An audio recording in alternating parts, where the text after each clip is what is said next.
नमस्ते बच्चों, हिंदी पाठशाला में आपका स्वागत है। मेरा नाम डॉक्टर संगीता शर्मा है और मैं एक नए पाठ के साथ आपके सामने प्रस्तुत हूँ। बच्चों, यह पाठ आपकी पाठ्य पुस्तक वसंत के पाठ 6 पार नजर के और जिसके लेखक हैं डॉक्टर जयंत विष्णु नारलीकर जी। तो बच्चों, जैसा कि हमारा शीर्षक है पार नजर के, यानी जो हमारी नजरों से बहुत दूर है और जिन्हें हम अपनी नजरों से देख नहीं सकते। तो आइए इस पाठ को पढ़ते हैं जो कि किसके बारे में है? छोटू के बारे में है। जी हाँ, एक छोटा सा बच्चा जो कि कहाँ रहता है? धरती पर नहीं रहता वो। छोटू छोटू तो मार्स में रहता है बच्चों, यानी मंगल ग्रह पर रहता है, जिसे हम लाल ग्रह भी कहते हैं। तो क्या जरूरत है छोटू को वहां रहने की? तो आइए बच्चों इस कहानी को पढ़ते हैं। पर उससे पहले जानते हैं कि इस कहानी के लेखक कौन हैं।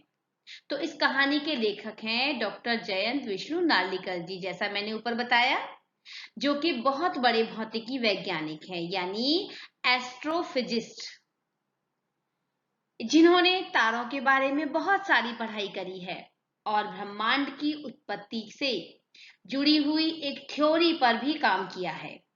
उन्होंने विज्ञान के ज्ञान को प्रसारित करने के लिए बहुत सारी किताबें भी लिखी हैं बच्चों, हिंदी में, इंग्लिश में और मराठी में। ये जो कहानी है ना बच्चों, ये किस असलियत में कौन सी उस भाषा में है? मराठी भाषा में लिखी गई है ये। और रेखा देश पांडे जी ने इसका हिंदी में अनुवाद किया है। तो आइए इस कहानी को पढ़ते हैं और जानते हैं छोटू के बारे में। उससे पहले आप ये बताइए बच्चों कि क्या आपने कभी आसमान में छोटे छोटे टिमटिमाते हुए तारे देखे हैं ना? देखे हैं? जरूर देखे होंगे। और आपका मन भी करता होगा कि काश हम इन तारों के बारे में जान पाते। ये दूर से कितने सुंदर लगते हैं, काश हम कभी इन्हें नजदीक से देख पाते। उठते हैं ना ऐसे सवाल मन में। बच्चों, ये जो ब्रह्मांड है ना, इसमें कई सारे रहस्य छुपे हुए हैं और कई सारी पहेलियां छिपी हुई हैं, और हमारे वैज्ञानिक उन पहेलियों को आज भी सुलझा रहे हैं। तो बच्चों, ये जो कहानी है ना, ये एक काल्पनिक कहानी है जो कि वैज्ञानिक तथ्यों के आधार पर लिखी गई है। तो आइए अब हम इस कहानी के बारे में पढ़ते हैं जो कि किसके बारे में है? छोटू के बारे में है। तो आइए बच्चों चलते हैं पाठ की ओर, और जिसका शीर्षक है पार नजर के। वह एक सुरंगनुमा रास्ता था। आम आदमी के लिए इस रास्ते से होते हुए जाने की मनाही थी, लेकिन छोटू ने एक दिन अपने पापा का सिक्योरिटी पास लिया और जा पहुंचा सुरंग में। फिर क्या हुआ? तो बच्चों, ये जो कहानी है ये मार्स की कहानी है, सच्चाई नहीं है, केवल काल्पनिक है। और मार्स में पहले जीवन हुआ करता था। लेखक कहानी में कहते हैं कि जमीन के ऊपर रहना मुश्किल हो गया था, इसलिए अब वहां लोग जमीन के नीचे रहते हैं। तो यानी जहां पर और वहां पर सर्वसाधारण यानी साधारण लोगों की जाना साधारण लोगों का जाना मना था। लेकिन छोटू ने अपने पापा का एक दिन सिक्योरिटी पास लिया और वो सुरंग के रास्ते में पहुंच गया।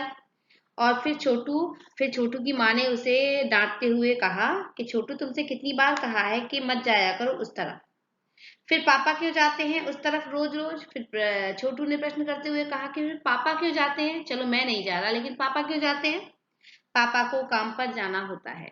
छोटू की माँ ने उसे समझाते हुए कहा कि पापा को तो काम पर जाना होता है।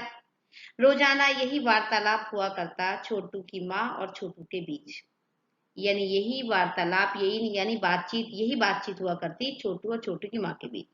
उस तरफ एक सुरंगनुमा रास्ता था और छोटू के पापा इसी सुरंग से होते हुए काम पर जाया करते थे। और वहां पर यानी एक सुरंगनुमा रास्ता था जिससे वो छोटू के पापा उस रास्ते से ही होते हुए जाते थे। और वहां पर आम आदमी यानी साधारण साधारण व्यक्ति की जाने की मनाही थी, यानी वहां पर कोई भी साधारण व्यक्ति नहीं जा सकता। आगे चलते हैं। चंद चुनिंदा लोग ही इस सुरंगनुमा रास्ते का इस्तेमाल कर सकते थे और छोटू के पापा इन्हीं चुनिंदा लोगों में से एक थे। तो यानी बच्चों यहाँ पर कहा जा रहा है कि कुछ स्पेशल व्यक्ति ही थे, गिने चुने लोग ही थे जो सुरंग के रास्ते से जा सकते थे, उसे इस्तेमाल कर सकते थे। और छोटू के पापा जो थे वो उन सभी चुनिंदा लोगों में से एक थे। आज छुट्टी थी, छोटू के पापा घर पर आराम फरमा रहे थे। यानी छोटू के पापा आराम फरमा रहे थे, नजर बचाकर चोरी छिपे। आज छोटू को मौका मिल गया, यानी चोरी छिपे छोटू ने पापा का सिक्योरिटी पास हथिया लिया और चल दिया वो सुरंग की तरफ। वैसे तो उसकी पूरी कॉलोनी ही जमीन के नीचे बसी हुई थी। यह तो सुरंगनुमा रास्ता था, अंदर दिए जल रहे थे। यानी अंदर सुरंग का वर्णन करा गया है कि जो सुरंगनुमा रास्ता था वहां पर क्या था कि दिए जल रहे थे और प्रवेश करने से पहले एक बंद दरवाजे का सामना करना पड़ता था।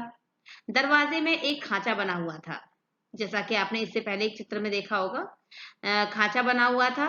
छोटू ने खांचे में काट डाला, तुरंत दरवाजा खुल गया और छोटू ने सुरंग में प्रवेश किया। यानी छोटू ने सुरंग में प्रवेश कर लिया। अंदर वाले खांचे में सिक्योरिटी पास आ पहुंचा और अंदर वो जो सिक्योरिटी पास था वो अंदर वाले खांचे में आ गया। उसने उसे उठा लिया। कार उठाते ही दरवाजा बंद हो गया, यानी खुद ब खुद बंद हो गया दरवाजा। छोटू ने चारों तरफ नजर दौड़ाई। सुरंगनुमा वह रास्ता ऊपर की तरफ जाता था। यानी चारों तरफ जब नजर दौड़ाई उसने तो जो रास्ता था सुरंग का वो कहाँ जाता था? ऊपर ऊपर की तरफ जाता था। यानी जमीन के ऊपर का सफर पाने का उसका मौका आज मिल गया उसे। यानी सफर कराने का मौका आज छोटू को मिल गया था। मगर कहाँ, मौका हाथ लगते ही फिसल गया। और यानी कुछ ऐसा हुआ जो हाथ में, यानी वो ऊपर पहुंचने ही वाला था और वैसे ही उसे रोक लिया गया। यानी उसके हाथों से वो मौका चला गया। सुरंग में जगह जगह लगाए गए निरीक्षक यंत्रों की जानकारी छोटू को नहीं थी। निरीक्षक होते हैं बच्चों जांच करने वाला यंत्र, यानी मशीन। जानकारी छोटू को नहीं थी, मगर छोटू के प्रवेश करने से पहले ही निरीक्षक यंत्र संदेहास्पद, यानी संदेह वाली, यानी डाउट हो गया, शक हो गया, स्थिति दर्शाने वाली हरकत हुई। इतने छोटे कद का व्यक्ति सुरंग में कैसे आया? दूसरे निरीक्षक यंत्र ने तुरंत छोटू की तस्वीर खींच ली और किसी एक नियंत्रण केंद्र में इस तस्वीर की जांच की गई कि कौन है ये। उसका निरीक्षण परीक्षण किया गया और खतरे की सूचना दे दी गई कि यानी कोई खतरा है, कोई अनजान व्यक्ति यहाँ पर आ गया है और ये बात फैल गई। इन सारी गतिविधियों से अनजान छोटू आगे बढ़ रहा था। यानी छोटू को नहीं पता था कि ये सारी गतिविधियां हो रही हैं। तभी जाने कहां से सिपाही दौड़े चले आए, छोटू को पकड़कर वापस घर छोड़ आए। और छोटू को पकड़ लिया और वापस घर छोड़ दिया। घर पर माँ छोटू का इंतजार कर रही थी। बस अब छोटू की खैरियत न थी। खैरियत यानी कुशलता, अब वो बचेगा नहीं। आज उसकी मम्मा उसकी पिटाई करेंगी ही करेंगी। छोटू के पापा ना होते तो छोटू का बचना मुश्किल था। यानी घर पर छोटू के पापा थे तो छोटू, अगर पापा न होते तो उसका बचना मुश्किल था, यानी वो जरूर पिटता। छोड़ो भी, मैं इसे समझा दूंगा सब, फिर वह ऐसी गलती कभी नहीं करेगा। पापा ने छोटू को बचा लिया। बोले, छोटू मैं जहाँ काम करता हूँ ना वह क्षेत्र जमीन के ऊपर है। यानी छोटू को समझाते हुए प्यार से क्या कहा कि बेटा जो हाँ जहाँ पे मैं काम करता हूँ वो स्थान जगह कहाँ पर है? जमीन के ऊपर है और आम आदमी वहां नहीं जा सकता। आम आदमी यानी कोई साधारण व्यक्ति वहां नहीं जा सकता, क्योंकि वहां के माहौल में जी ही नहीं सकता। यानी वो वहां मर जाएगा, यानी वो जी नहीं सकता। तो फिर आप कैसे जाते हैं वहां? यानी छोटू ने फिर प्रश्न किया कि फिर आप कैसे जाते हैं वहां? छोटू का सवाल लाजमी था। लाजमी यानी जरूरी था। भाई हर एक कोई व्यक्ति पूछता कि आप फिर क्यों जाते हो, आप कैसे बच पाते हो? फिर मैं वहां एक खास किस्म का स्पेस सूट पहनकर जाता हूँ। फिर छोटू के पापा कहते हैं कि मेरे पास एक स्पेस सूट है और वो भी खास किस्म का। इस स्पेस सूट में मुझे ऑक्सीजन मिलता है, यानी इस स्पेस सूट में मुझे ऑक्सीजन मिलता है और जो कि वहां पर जमीन के ऊपर नहीं है और जिससे मैं सांस ले सकता हूँ। इसी स्पेस सूट की वजह से बाहर की ठंड से भी मैं अपने आप को बचा सकता हूँ। फिर वो कहते हैं कि ये स्पेस सूट जो है खास किस्म का जो बना हुआ है, इस स्पेस सूट की वजह से मैं ठंड से बच सकता हूँ, उसमें ऑक्सीजन है तो मैं सांस ले सकता हूँ। आगे छोटू के पापा छोटू को समझाते हुए कहते हैं कि खास किस्म के जूतों की वजह से हम जमीन के ऊपर चलना हमारा मुमकिन हो पाता है। जमीन के ऊपर चलने के लिए हमें एक विशेष प्रकार का प्रशिक्षण यानी ट्रेनिंग दी जाती है। हमें विशेष प्रकार की ट्रेनिंग दी जाती है। और छोटू इस बात को सुन रहा था। पापा आगे बताने लगे, एक समय था जब अपने मंगल ग्रह पर सभी जमीन के ऊपर ही रहते थे, बगैर किसी तरह के यंत्रों की मदद के। यानी छोटू के पापा कह रहे हैं कि पहले हम लोग भी क्या था, हमारे जो हम लोग कहाँ पर रहते थे, हम मंगल ग्रह पर सभी लोग जमीन के ऊपर ही रहते थे और बगैर किसी यंत्रों की मदद के, बगैर किसी खास किस्म की पोशाक के हमारे पुरखे जमीन के ऊपर रहा करते थे। लेकिन धीरे धीरे वातावरण में परिवर्तन आया, कई तरह के जीव धरती पर रहा करते थे, एक के बाद एक सब मरने लगे। इन इस सब परिवर्तन की जड़ में था सूरज। यानी इन सब की, इसका सबका कारण जो था वो क्या था, सूरज में परिवर्तन। यानी सूरज में परिवर्तन आने लगा और इसकी वजह से क्या हुआ कि जो जीव जंतु थे वो मरने लगे। सूरज से हमें रोशनी मिलती है, उष्णता मिलती है, उष्णता यानी गर्मी। इन तत्वों से जीवों का पोषण होता है और इन्हीं सब चीजों से क्या होता है, तत्वों का यानी जीवों का पोषण होता है। सूरज में परिवर्तन होते ही यहाँ के प्राकृतिक संतुलन बिगड़ने लगा। यानी यहाँ का जो प्राकृतिक संतुलन है वो बिगड़ने लगा, यानी डामाडोल होने लगा। प्रकृति के बदले हुए रूप का सामना करने में यहाँ के पशु पक्षी, पेड़ पौधे, अन्य जीव अक्षम साबित हुए। अक्षम यानी जिसमें कोई क्षमता न हो। केवल हमारे पूर्वजों ने ही इस स्थिति का सामना किया, और केवल हमारे पूर्वजों ने ही इस स्थिति का सामना किया और जिसकी वजह से हम जीवित रह पाए।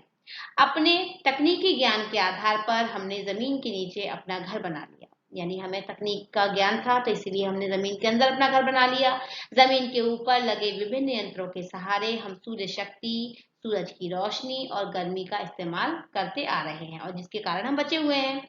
यही यंत्रों के सहारे हम यहाँ जमीन के नीचे जी रहे हैं। यानी हम इन्हीं यंत्रों के सहारे इस जमीन के नीचे जी पा रहे हैं। यंत्र सुचारू रूप से चलते हैं, यानी क्रमबद्ध चलते हैं, मतलब कभी बंद नहीं होते।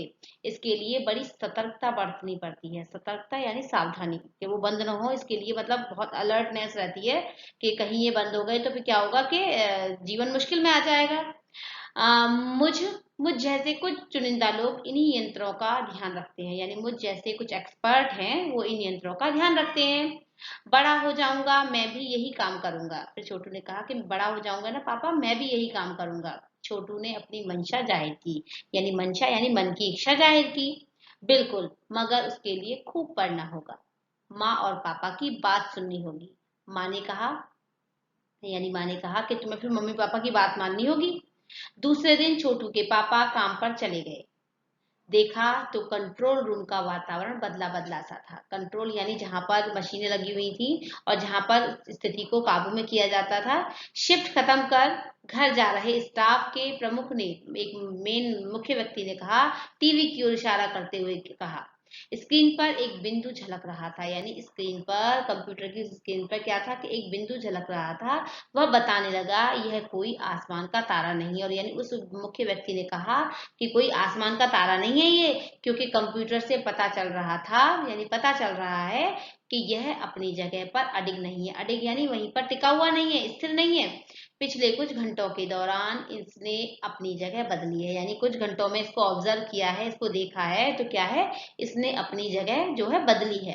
कंप्यूटर के अनुसार ये हमारी धरती की तरफ ही बढ़ता चला आ रहा है। यानी ये जो कंप्यूटर के अनुसार ये हमारी धरती यानी हम मार्स की धरती पर बढ़ता हुआ चला आ रहा है। फिर आगे, अंतरिक्ष यान तो नहीं है? छोटू के पापा ने अपना संदेह प्रकट किया। संदेह यानी शक। संदेह हमें भी है, आप अब इस पर बराबर ध्यान रखिएगा। यानी बाकी लोगों ने कहा कि संदेह हमें भी है, शक हमको भी हो रहा है, लेकिन आपको इस पर ध्यान रखना है बराबर, यानी लगातार। छोटू के पापा सोच में डूब गए, और छोटू के पापा जो है वो सोच में डूब गए। क्या सचमुच अंतरिक्ष यान होगा? कहाँ से आ रहा होगा?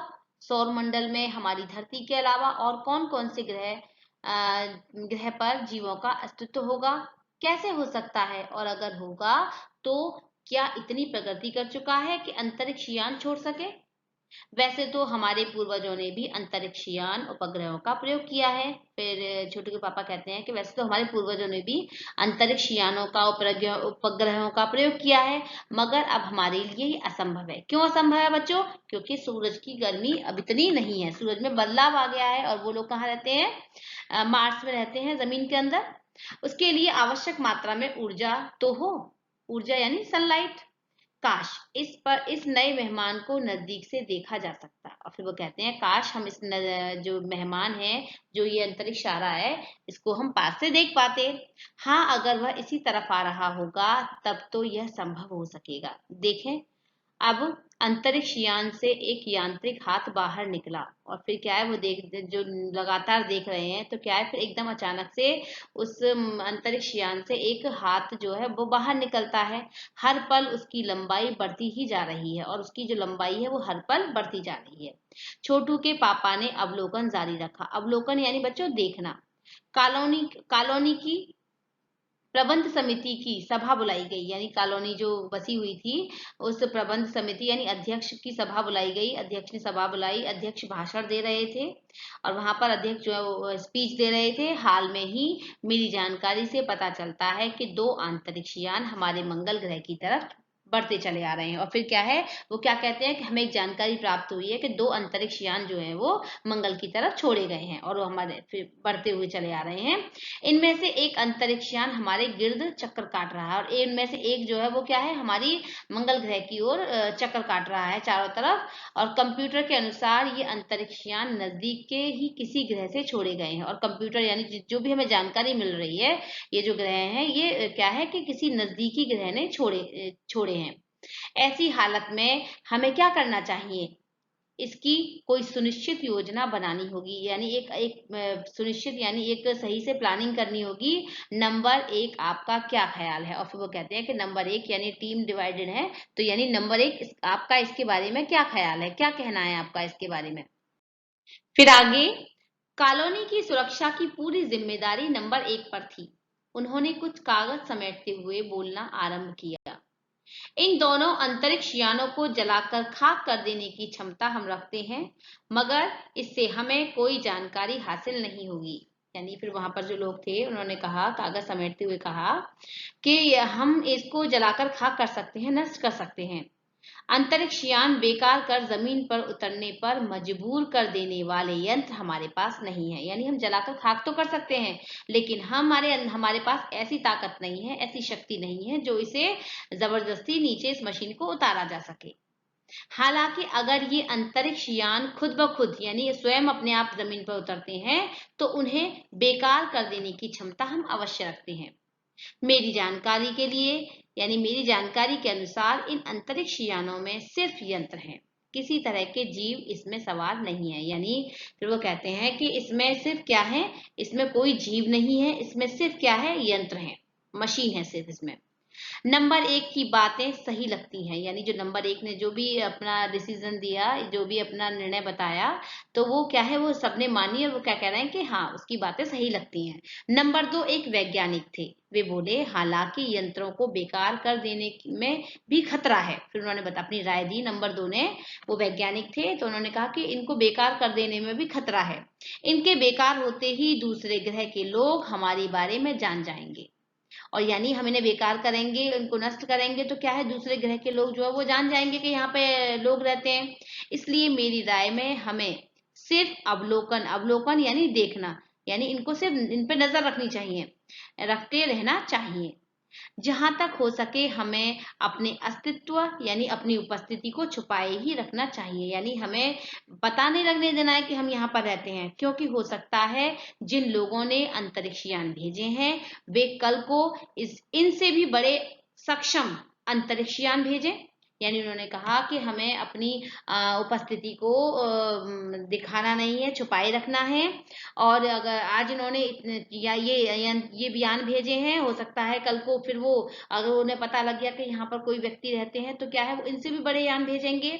हमें यहाँ का प्रबंध कुछ इस तरह रखना चाहिए जिससे इन यंत्रों को यह गलतफहमी हो जाए कि इस जमीन पर कोई भी चीज इतनी महत्वपूर्ण नहीं है कि जिससे वे लाभ उठा सकें। और वो यानी हमें उन्हें ये बता देना है कि यहाँ पर कोई नहीं है, कोई हलचल नहीं हुई है, तो क्या है कि जो अगर हम, तो फिर क्या होगा कि यानी फिर वो कोई लाभ उठा नहीं सकेंगे। अध्यक्ष महोदय से मैं यह दरख्वास्त कर रहा हूँ, यानी दरख्वास्त यानी बच्चों प्रार्थना, कि इस तरह का प्रबंध हमारे यहाँ किया जाए। नंबर 3 सामाजिक व्यवस्था का काम देखते हैं, और जो नंबर 3 की जो जिम्मेदारी है वो क्या है, सामाजिक व्यवस्था को बनाए रखना उसकी जिम्मेदारी है। उनकी बात के जवाब में अध्यक्ष कुछ बोल नहीं जा रहे थे। यानी उनकी बात के जवाब में अध्यक्ष महोदय जो है वो कुछ बोल नहीं जा रहे थे कि फोन की घंटी बज गई। अध्यक्ष ने चोगा उठाया। 1 मिनट बाद सभा को संबोधित करते हुए कहा, यानी उन्होंने कहा कि भाइयों, अंतरिक्ष यान क्रमांक, यानी क्रमांक होता है बच्चों नंबर, नंबर 1 हमारी जमीन पर उतर चुका है। और फिर उन्होंने कहा कि उन्हें सूचना मिली कि जो नंबर 1 है तो वो जो है हमारी जमीन पर उतर चुका है। वह दिन छोटू के लिए बड़ा ही महत्वपूर्ण दिन था, और वो जो दिन था वो छोटू के लिए बहुत महत्वपूर्ण दिन था। कौन सा दिन? जिस दिन ये सब चर्चाएं हो रही थी। पापा उसे कंट्रोल रूम ले गए। यहाँ से अंतरिक्ष यान क्रमांक 1 साफ नजर आ रहा था। यान यानी ये जो अंतरिक्ष यान जो था वो क्रमांक यानी नंबर जो था वो बिल्कुल साफ दिखाई दे रहा था। ये छोटू के लिए बहुत बड़ा दिन था, क्योंकि उसे आज कहाँ कहाँ जाने का मौका मिल गया? Control room. कैसा अजीब लग रहा है यहाँ। फिर कैसा अजीब लग रहा है यहाँ, इसके अंदर क्या होगा पापा? और छोटू के मन में उन सबको देखकर, इन सब चीजों को देख करके जिज्ञासा मन में आ रही थी कि कितना यहाँ पर कितना अजीब लग रहा है और इसके अंदर क्या होगा पापा? छोटू ने पूछा। अभी नहीं बताया जा सकता, यानी छोटू के पापा ने कहा कि अभी नहीं बताया जा सकता, दूर से ही उसका निरीक्षण जारी है। निरीक्षक यानी उसको, उसकी जांच की जा रही है और उस पर हमारा बराबर ध्यान है, यानी हम लगातार उस पर नजर बनाए हुए हैं। फिर आगे जानते हैं, और उसके हर अंग पर हमारा नियंत्रण है। और यानी छोटू के पापा कहते हैं कि उस मशीन के हर अंग पर हमारा कंट्रोल है। वक्त आने पर हम अगला कदम उठाएंगे। छोटू के पापा ने बताया। उन्होंने छोटू को एक कंसोल दिखाया, यानी छोटू के पापा ने बताते हुए कहा, जानकारी देते हुए कहा कि उसके हर अंग पर हमारा कंट्रोल है और समय आने पर हम अगला कदम उठाएंगे। और फिर उसके बाद छोटू के पापा ने एक कंसोल दिखाया और जिस पर कई सारे बटन लगे हुए थे, यानी कि जैसे आप बच्चों चित्र में देख पा रहे होंगे कई सारे बटन लगे हुए हैं, इसी को कंसोल कहते हैं। अब अंतरिक्ष यान से एक यांत्रिक हाथ बाहर निकला, और अब क्या था कि उस फिर एकदम उस अंतरिक्ष यान से एक हाथ यानी यांत्रिक हाथ बाहर निकला। हर पल उसकी लंबाई बढ़ती ही जा रही थी। यह शायद, है ना, वह शायद जमीन तक पहुंचकर मिट्टी उकेर लेना चाहता था। यानी उसका उद्देश्य क्या था कि वो जमीन तक पहुंचे और वहां से मिट्टी के सैंपल्स यानी मिट्टी को वहां से उठा ले। सब लोग स्क्रीन पर दिखाई दे रही अंतरिक्ष यान की हरकत को ध्यान से देख रहे थे, यानी जितने भी लोग वहां मौजूद थे वो उस यंत्र की हरकत को ध्यान से देख रहे थे, सिवाय एक के। उसका ध्यान कहीं और ही था। तो किसका ध्यान और कहीं और था? छोटू का सारा ध्यान कंसोल पैनल पर था। कंसोल का एक बटन दबाने की अपनी इच्छा को वह रोक नहीं पाया। और यानी यानी जो वहां बटन, उस पे रंग बिरंगे बटन लगे हुए थे, तो क्या है कि जो छोटू है वो अपनी इच्छा को रोक नहीं पाया, है ना, कंसोल बटन दबाने की इच्छा को अब रोक नहीं पाया। वह लाल बटन उसे बरबस अपनी ओर खींच रहा था, और जो लाल बटन है बरबस यानी जबरदस्ती अपनी ओर खींच रहा था। और सहसा अचानक ही क्या हुआ? और सहसा खतरे की घंटी बजी, और अचानक ही एकदम घंटी बजी। सबकी निगाहें कंसोल की तरफ मुड़ी, यानी जो कंप्यूटर में सामने स्क्रीन पर देख रहे थे उनकी निगाहें सबकी कंसोल पे आकर के रुक गईं। पापा ने छोटू को अपनी तरफ खींचते हुए एक झापड़ रसीद कर दिया, और इस बात के लिए छोटू के पापा ने छोटू को अपनी ओर खींचा और एक चांटा जोर से लगाया और लाल बटन को पूर्व स्थिति में ला रखा। और उसके बाद क्या है कि उन्होंने उस बटन को जैसे वो पहली स्थिति में था वैसे ही कर दिया। मगर उस तरफ अंतरिक्ष यान के उस यांत्रिक हाथ की हरकत जो है वो सहसा रुक गई, यानी जो मिट्टी उकेरने के लिए जो हाथ बढ़ता जा रहा था प्रतिपल, वो क्या है, वो एकदम ही रुक गया। यंत्र बेकार हो गया था। उधर पृथ्वी पर national aeronautics and space administration यानी नासा द्वारा प्रस्तुत वक्तव्य वक्तव्य से सबका ध्यान वक्तव्य ने अपना वक्तव्य ने सबका ध्यान अपनी ओर आकर्षित कर लिया। यानी यहाँ पर धरती की बात हो रही है कि नासा ने फिर सबका ध्यान अपनी ओर आकर्षित कर लिया। मंगल की धरती पर उतरा हुआ अंतरिक्ष यान वाइकिंग अपनी निर्धारित कार्य यानी अपना निर्धारित कार्य कर रहा है। हालांकि किसी अज्ञात कारणवश अंतरिक्ष यान का यांत्रिक हाथ बेकार हो गया, और यानी मंगल की धरती पर जो उतरा हुआ अंतरिक्ष यान जो था, जो वाइकिंग था, वो अपना निर्धारित कार्य कर रहा है ना। हालांकि किसी अज्ञात कारणवश अंतरिक्ष यान का जो यांत्रिक हाथ था वो बच्चों वो बेकार हो गया। तो आगे जानते हैं, नासा के तकनीशियन इस बारे में जांच कर रहे हैं तथा इस यांत्रिक हाथ को दुरुस्त करने का प्रयास भी जारी है। और नासा के जो लोग हैं, वहाँ के जो तकनीशियन हैं, वो इसका परीक्षण कर रहे हैं, इस मशीन का, और या उसके उसको सही करने का भी प्रयास जारी है। इसके कुछ ही दिनों बाद पृथ्वी के सभी अखबारों में यह छापा गया, और उसके काफी दिनों बाद यह बात अखबारों में छपी, पृथ्वी के कई अखबारों में यह बात छपी कि नासा के तकनीशियनों को रिमोट कंट्रोल के सहारे वाइकिंग यानी जो हाथ है वो दुरुस्त करने में सफलता मिली है। यांत्रिक हाथ ने अब मंगल की मिट्टी की विभिन्न नमूने इकट्ठे करना आरंभ कर दिया है, और क्या है कि जो यांत्रिक जो हाथ है वो मंगल ग्रह की मिट्टी के नमूनों को इकट्ठा कर रहा है, और पृथ्वी के वैज्ञानिक जो हैं वो मंगल की इस मिट्टी का अध्ययन करने के लिए बड़े ही उत्सुक है, और पृथ्वी के जो वैज्ञानिक हैं वो इसको यानी जो मार्स की जो मिट्टी है उसका अध्ययन करने के लिए बहुत ही उत्साहित हैं। उन्हें उम्मीद है कि इस मिट्टी के अध्ययन से इस बात का पता लगाया जा सकेगा कि क्या मंगल ग्रह पर पृथ्वी की ही तरह जीव सृष्टि का अस्तित्व है। यानी उस मिट्टी के सहारे ही, उन सैंपलों के सहारे ही ये पता लगाया जा सकेगा कि क्या पृथ्वी पर जीव सृष्टि का अस्तित्व है। और यह प्रश्न आज भी रहस्य है, और ये प्रश्न आज भी यानी इस चीज की जांच आज भी हो रही है। तो बच्चों, ये सिर्फ एक काल्पनिक कहानी है। सच बात सिर्फ यही है कि नासा ने एक वाइकिंग छोड़ा था, बस यही सच है। तो बच्चों, मुझे विश्वास है कि आपको ये कहानी अच्छी लगी होगी। कमेंट बॉक्स में लिखना मत भूलिएगा, और मेरे चैनल को सब्सक्राइब करना भी मत भूलिएगा। धन्यवाद।